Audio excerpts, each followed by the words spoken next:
Okay, part B. So given that probability x less than c is 2/3, find the value of firstly c and then find the probability that x lies between c and 9. Okay, so let's go ahead and tackle the first problem first, yeah? And also let's try and represent this. That's the most important thing.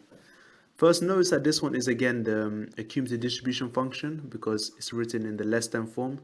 So so fx is always the same as x less than equal x. This is literally the formal definition, yeah? So in this case, what does this mean? So probability x less than c, which is in this case the same, is going to equal the function at the point c, which we already know is 2/3.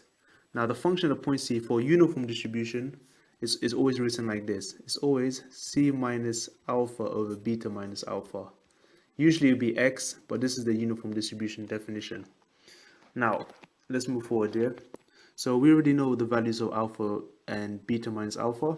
Again, this all equals 2/3, yeah? So what do we say? So let's see.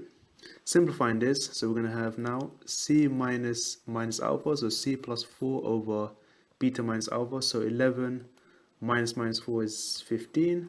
This must equal 2/3. Now you just solve to find c. So solving this, let's see, let me just bring this up. Yeah, I got space up.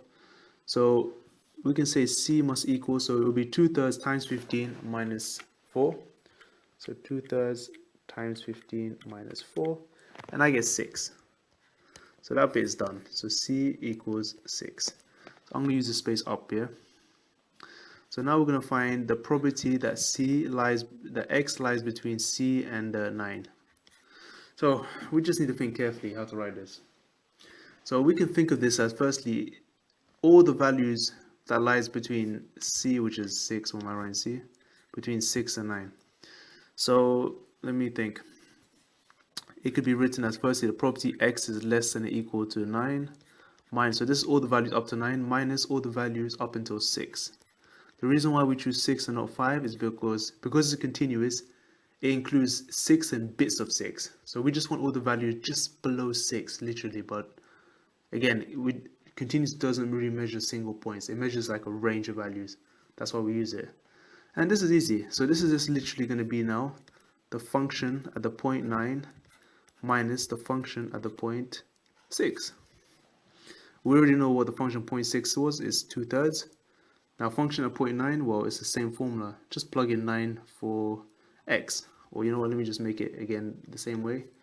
It will just be the cumulative function, so it will be 9 minus alpha over beta minus alpha minus the 6th version, which is 2/3.